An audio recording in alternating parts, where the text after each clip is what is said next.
Space wants you. We're going back to the moon and then to Mars. Want to go to space? Let's go. Just getting to space is the easiest part.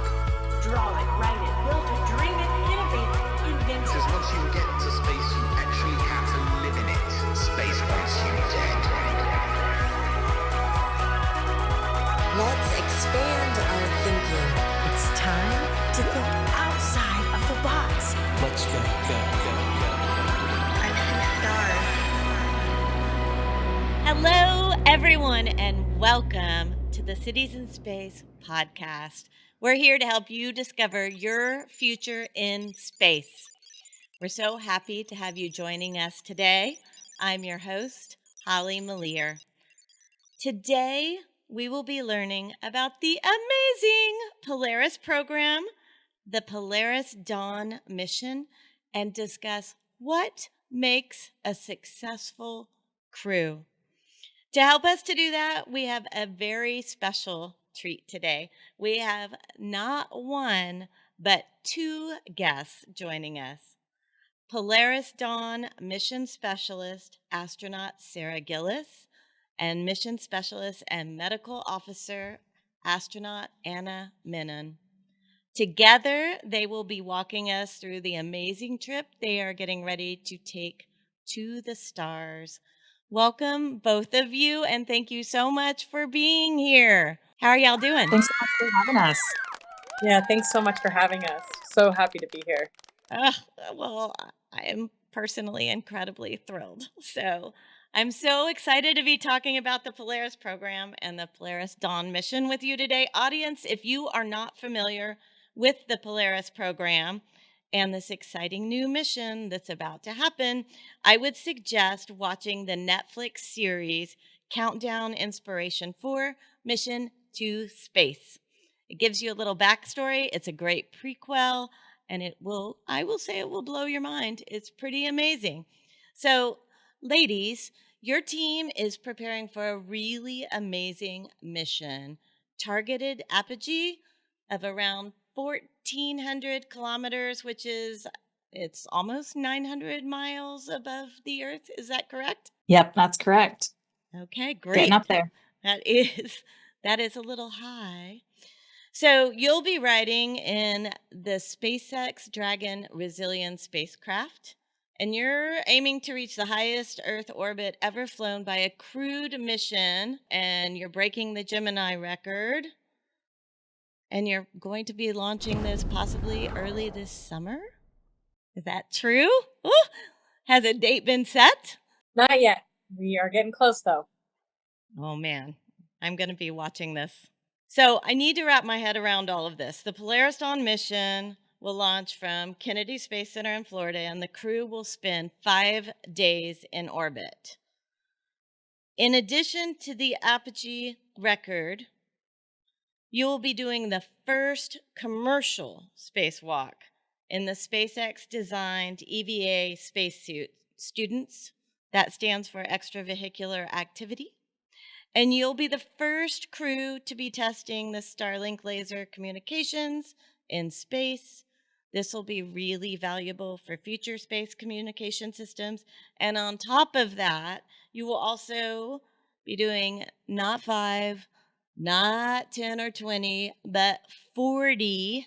Yes, that is correct, audience. 40 science and research experiments, including radiation testing, among so many other tests, all to help advance human spaceflight and ultimately contribute to living in a multiplanetary world. But in addition to the work you will be doing, this will also benefit St. Jude's Research Hospital. So much of what you're doing for the experiments will be not only benefiting space, but also here on Earth. There is so much to talk about with all this. Sarah, if you could give us a little bit of an overview of the plans and how this is going to look on the mission.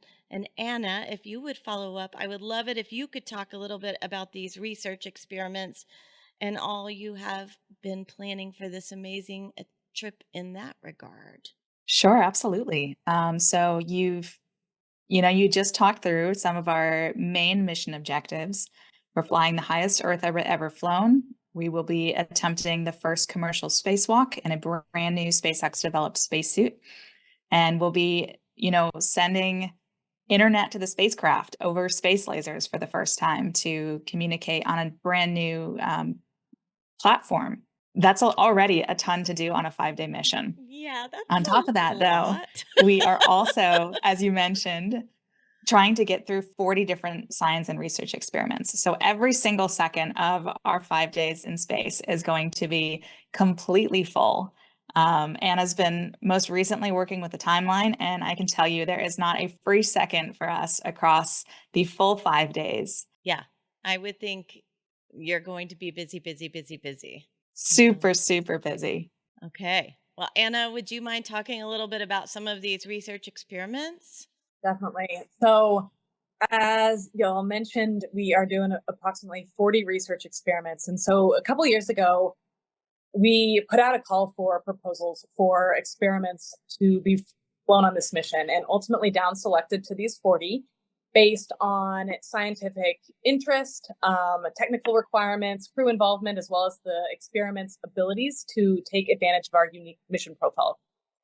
Alluding to what you mentioned about doing things like really studying the radiation environment we're in, things like that. And so we've been training for now, a while to make sure that we have every single one of these protocols down. And it would take probably our whole podcast to talk through every one of them, but I'll give you a couple of the highlights. So there's a handful of them that are targeting a syndrome called spaceflight associated neuroocular syndrome. So basically what this is that astronauts have experienced vision problems when they are in space for long duration periods of time. And so if you think about what this problem presents is if you were to fly astronauts to, for example, Mars one day, it's a 9-month mission to get there, but they land on the surface and you are expecting them to do work, but their vision is no longer good and they have vision issues. That presents a real problem. And so a good amount of the research experiments we are doing they're targeting better understanding the mechanisms behind these vision changes and trying to figure out how we can mitigate them so that problem doesn't arise for human spaceflight's future. Another one of the categories of research that we're doing is associated with space motion sickness. You've heard of probably motion sickness here on Earth. 60% of people when they fly to space get space motion sickness, and for the first few days as they're trying to adapt to the microgravity environment. But we don't have really great predictors of who's going to be afflicted by this. So if you get sick on Earth, doesn't necessarily mean you will get sick in space and vice versa. And so if you think of the implications for that, think of a future where we have 100 people flying to space at the same time instead of, 4 like we do on our space mission. That means that, you could have 60 people floating around and vomiting, getting really sick and really just unable to work and function well over those first few days. That is not it. That's not a great visual, I've got to say. So it's a very real problem to solve and to try to better understand it, try to better develop mitigation so that isn't something that hits so many people in space. So that's just a couple of examples. At the end of the day, I studied biomedical engineering in my background, and it is just so clear to me as we've been learning about all of these different research experiments, how valuable it is to do all this work for our collective future. Wow. No, this is going to be really beneficial for so many reasons, right? And so, Sarah, I was asking you a little bit about the schedule, like what is going on. Will y'all start experiments immediately? Like you're going to get up there and then just hit it right away, right? Yeah, that's basically exactly what's going to happen. We're going to get up there, and actually, as soon as we get to orbit, our first experiment starts. And we're focusing on the transitions to the microgravity environment as soon as it starts. Yeah. But then from there, we'll get out of our suits and we start adapting to life in space.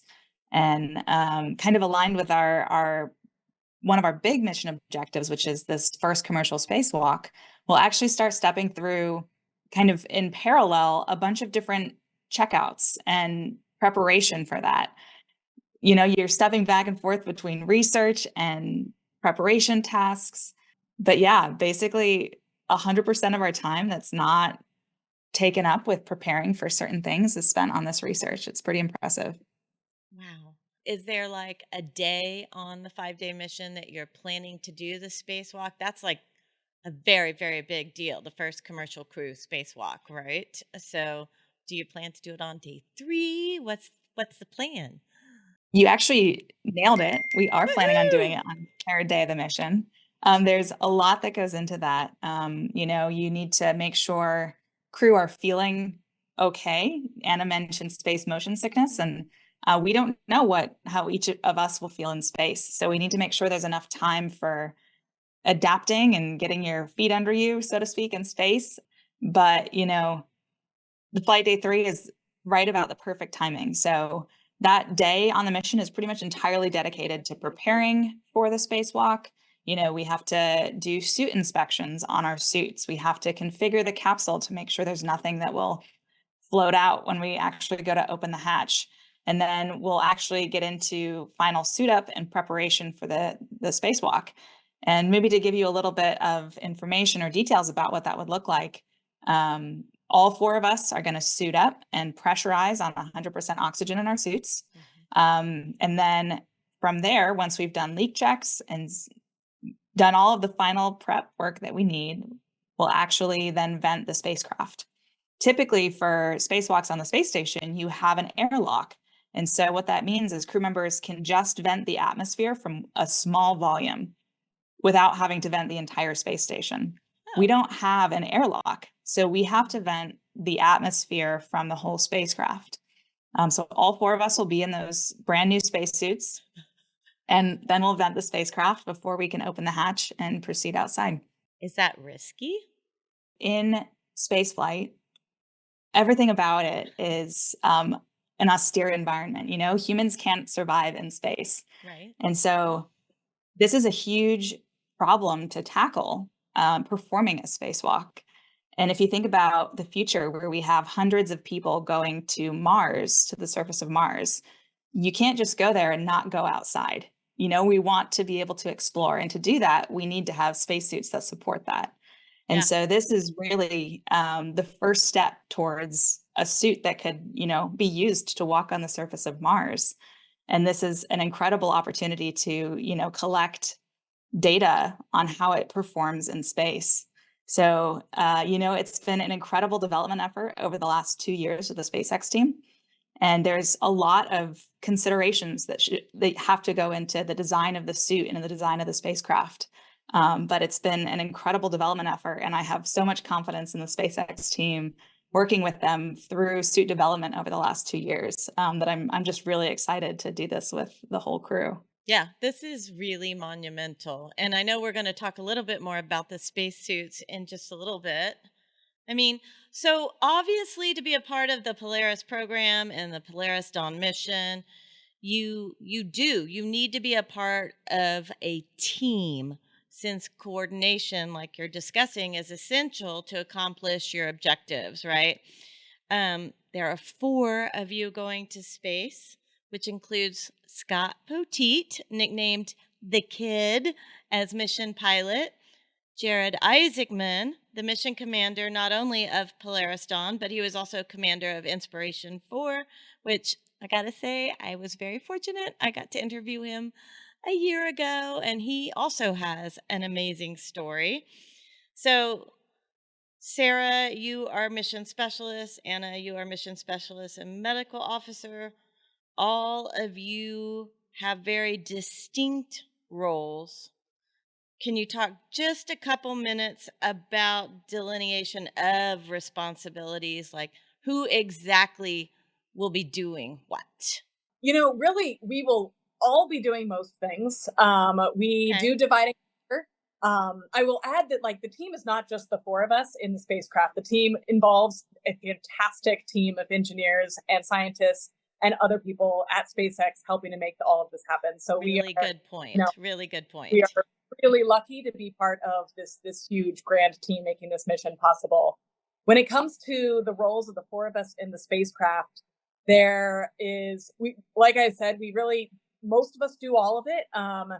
Like Sarah said, we will be all 4 suiting up and going down to vacuum during the spacewalk. However, Sarah and Jared will be the two going outside, opening the hatch, going outside, performing like a test matrix to really put the suit mobility to the test, then coming back down inside the spacecraft, closing the hatch, buttoning it up so that we can come back to our nominal pressure.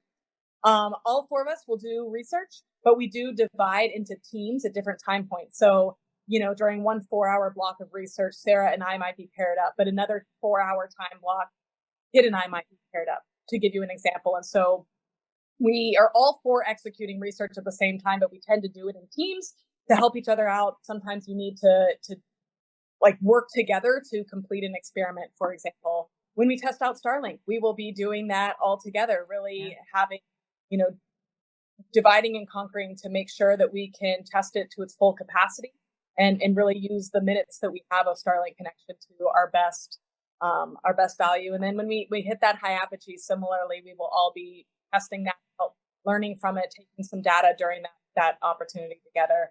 And so it's definitely a mission where it's important that we really know how to work together and complete our mission objectives as a team. Yeah, and that's a really good point. That was something I was going to ask you space is risky. Like I said, oh my gosh, is that risky? Everything about space is risky.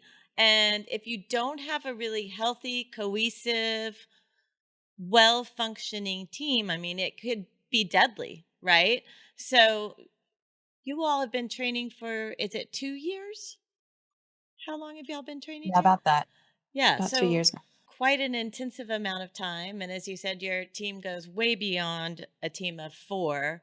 You've got a lot of boots on the ground also supporting you during this process. Like, was there a moment when you were like, we're ready for launch? Whenever it's come, like, we have got this down as a crew, we know, like, how do you know when you feel really ready as a team, right? Yeah. So what's really cool. So my background is actually starting on the astronaut training team at SpaceX. So I had the opportunity to build a training program for all of our crew members and then have trained most of the NASA astronauts, most of the astronauts overall that have flown in the Dragon spacecraft thus far. And I think one of my favorite things is actually watching the team come together through the training process. Mm-hmm. You're taking a group of experts in specific things. You have the operators in mission control that know their specific systems, or you have Anna in the spacecraft, who's a mission director in mission control and now bringing that expertise to the spacecraft, or Jared as this really incredible pilot that has a ton of flight experience, or Kid, same thing, incredible Air Force background. And, me bringing experience with astronaut training to the team.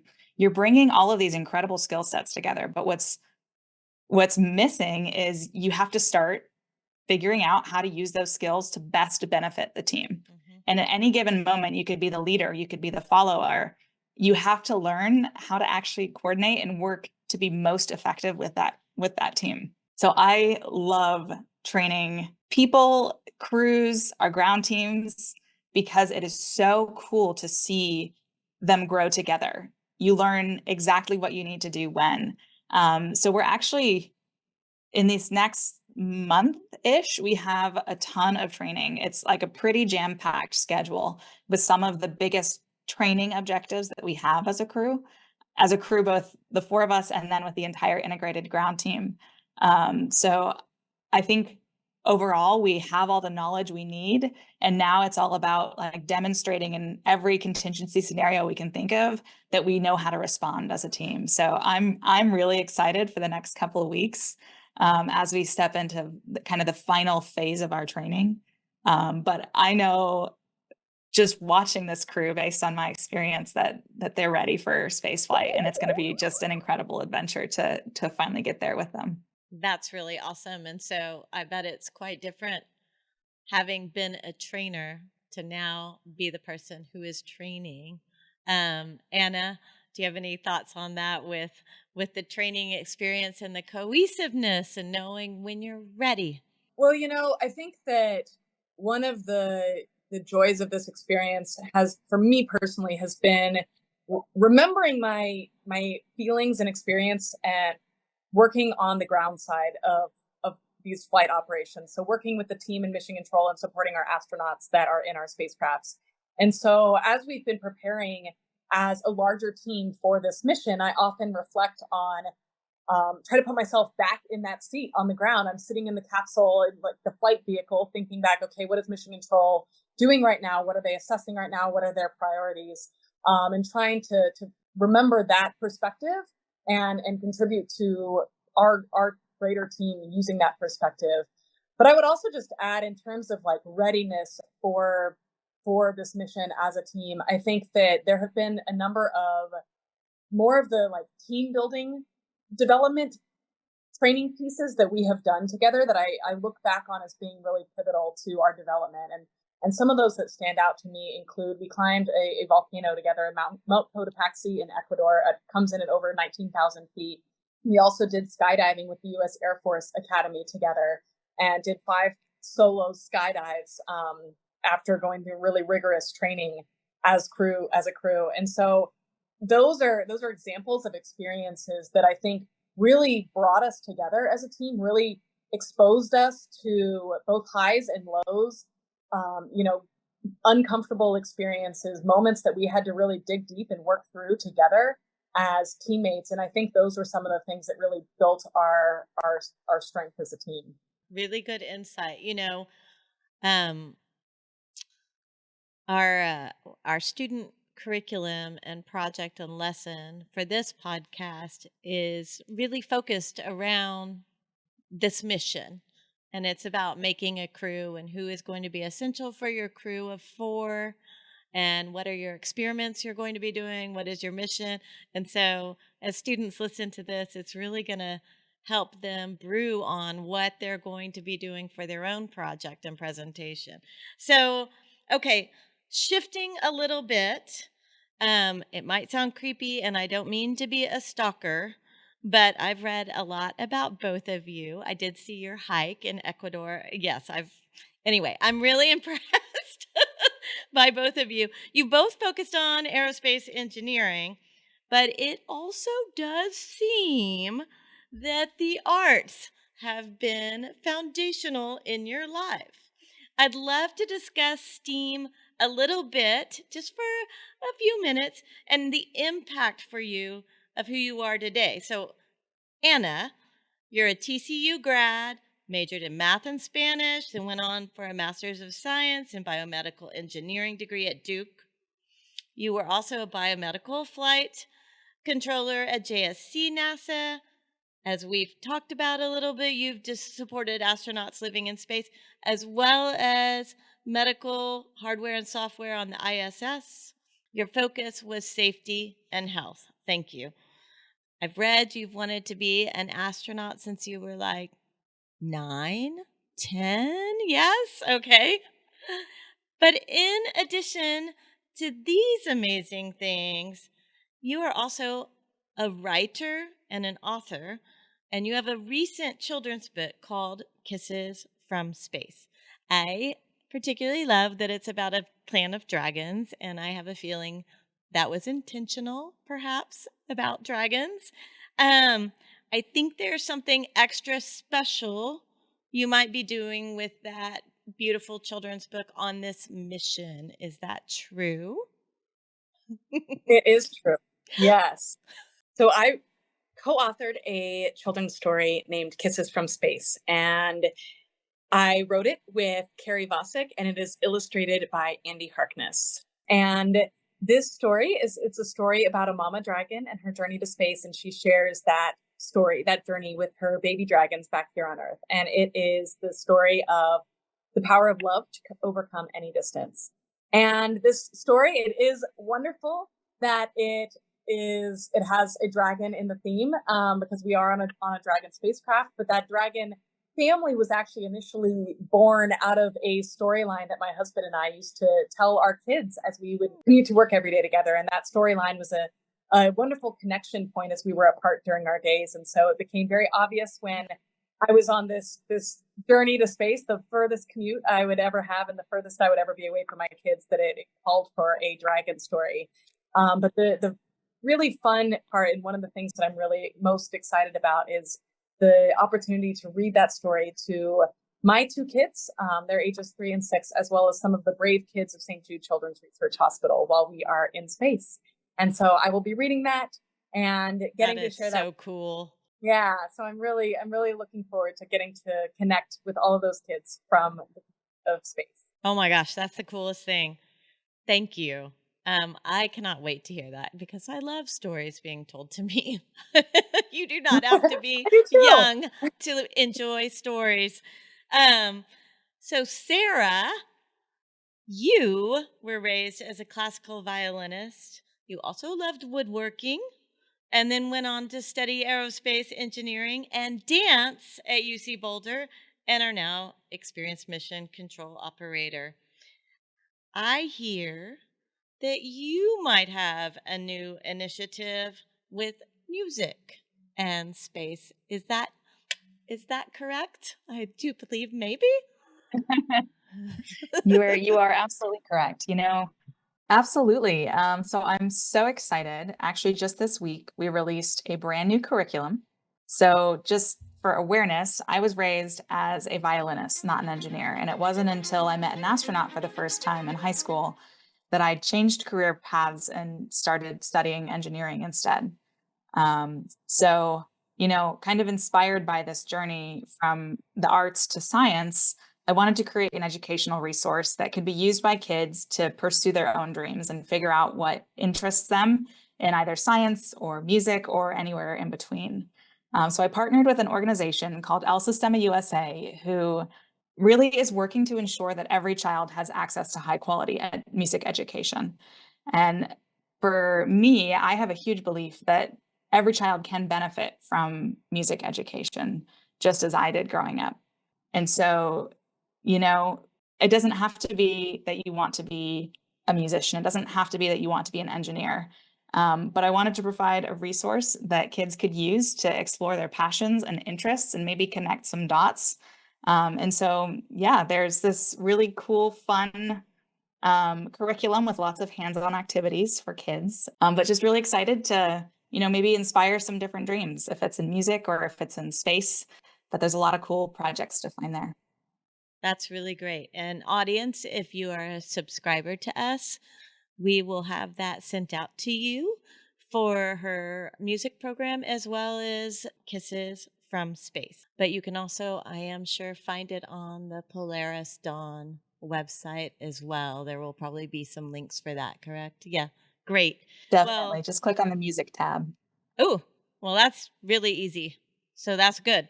Okay, so, our team is a huge supporter of STEAM, the science, technology, engineering, art, and math, hence our name, STEAMSPACE, because we believe it all feeds into each other.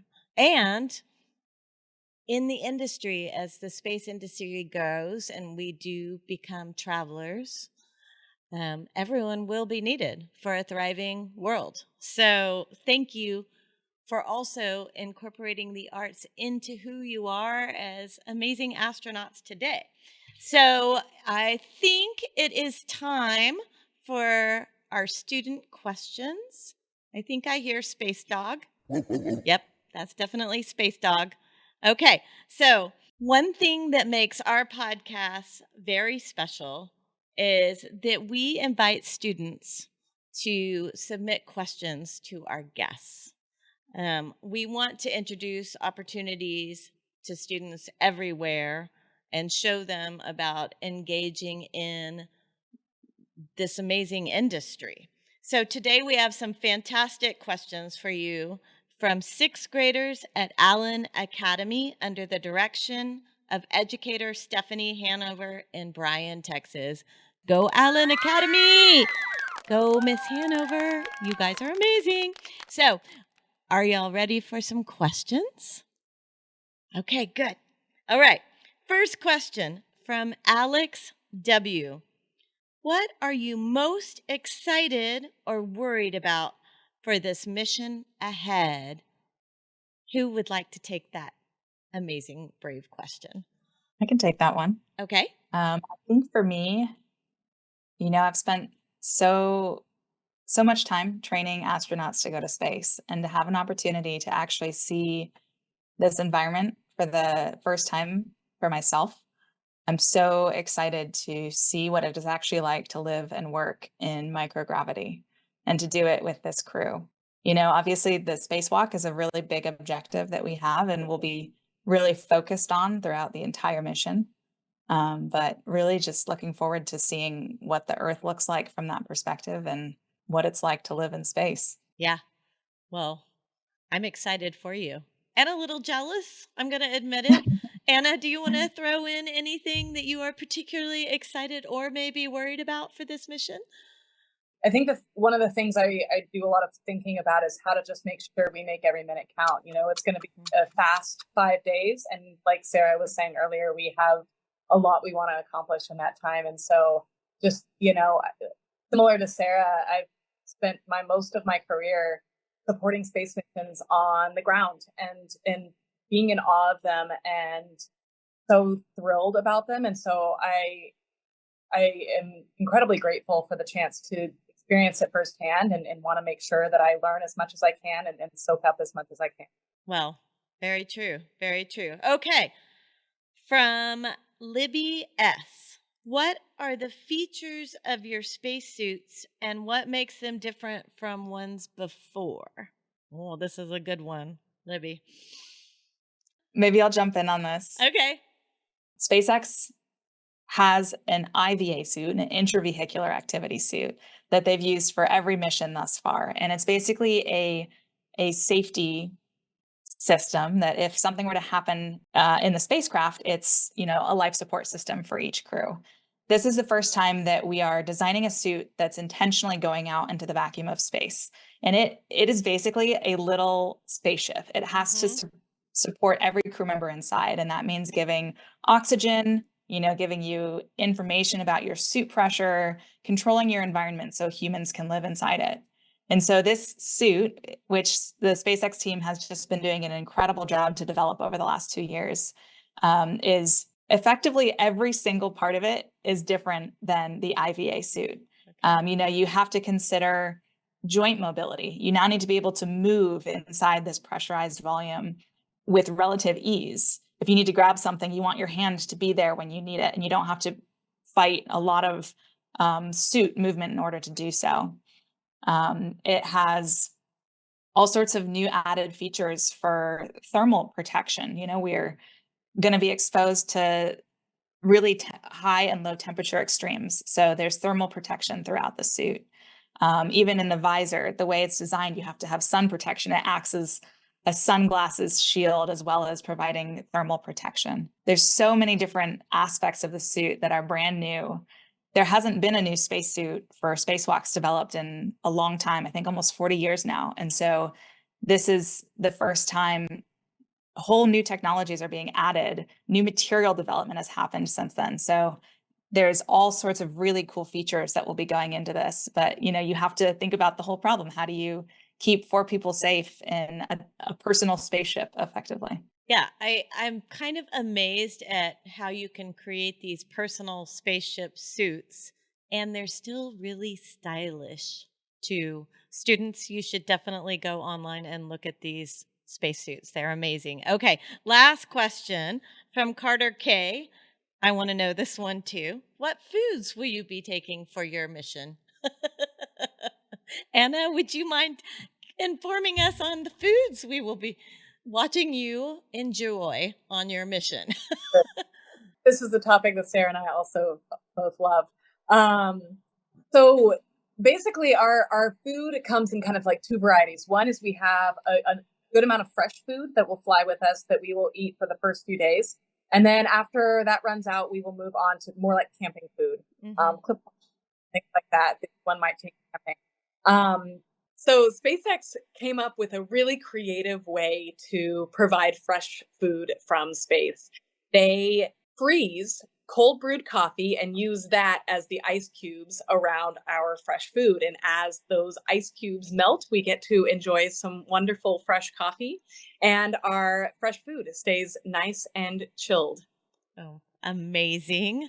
Oh, my yummy. I am a huge lover of coffee. I think our whole crew is, and it will be really special to get to drink some coffee floating in space while looking at our beautiful Earth. And then when it comes to just, the food, some of the fresh food we'll bring is things like fresh pizza, empanadas, things like that. That will be wonderful and easy to eat while we're up there. Another favorite is peanut M&Ms. So getting to enjoy catching those in space will be great. Yeah, I can see that already. I like that visual a lot better than the space sickness. I like the peanuts, M&M peanuts Agreed. in space. That's a great visual with cool space suits. Love it. Yeah. Happy to Okay. end on. Well, it has been a fantastic show today. I'm a little bummed because there is so much more I want to talk about. But I just want to thank you both so much for being here today. I know our listeners feel the same way, and I will be watching the Polaris Dawn mission with bated breath. It's going to be amazing. So many firsts and so much you will be doing on this mission. I mean, hats off. And I am excited, and you are being an amazing role model for those who are watching and looking up to you, literally. Before we wrap up shop, I want to thank you again. Is there anything else you would like to say to our young audience or anyone? Because I know I forget things a lot, and I don't want to miss anything. I would just say, really pay attention to what you love and what you are good at, and follow that guide as you are figuring out what you want to do with this life. It is, I think, the number one thing to follow is paying attention to those interests and skills, and that will lead you well in life. Really good advice. I'll try to do that too. Yeah, I think also just don't be afraid of dreaming big dreams. I don't think either of us could have imagined being here today when we were little girls growing up. And so just know that there's so much that's possible. And if you are willing to open your mind to dreaming bigger, you never know what's coming. So just dream big. Yeah, dream big. You hear that, audience? Dream big. Thank you, ladies, again so much. What a fantastic show this was today, and I can't thank you both enough for being here with us. I know our listeners feel the same way, and I will continue to follow the Polaris Dawn program and watch the mission with bated breath. Audience, if you liked what you heard and learned about today, please consider following us on our Cities in Space Facebook page, as well as our Insta at Steaming for Space, and sharing this podcast with your friends and colleagues. We also would love to hear from you. We want to know how you are using these podcasts in your classroom. We are setting up our fall schedule, and if you would like to tell us what you would like to learn about, please reach out to us by going to our website at steam-space.org and hit the Contact Us button. If you would like to support us or be a sponsor, please reach out or simply visit our site and hit Support Us. Every donation matters and helps us to produce new content and create aligned essential questions and classroom projects. You can find them on our website along with our podcast for free. You can also subscribe to us on Spotify, Google, Podcast Addict, Amazon, and most major platforms. Special thanks to RNCN Studios for helping us to produce this podcast, and thank you to Nate Zivin Productions for our awesome music.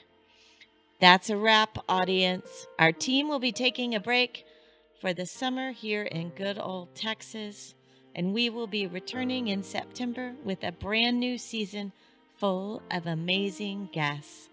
Until next time, I'm Holly Malier.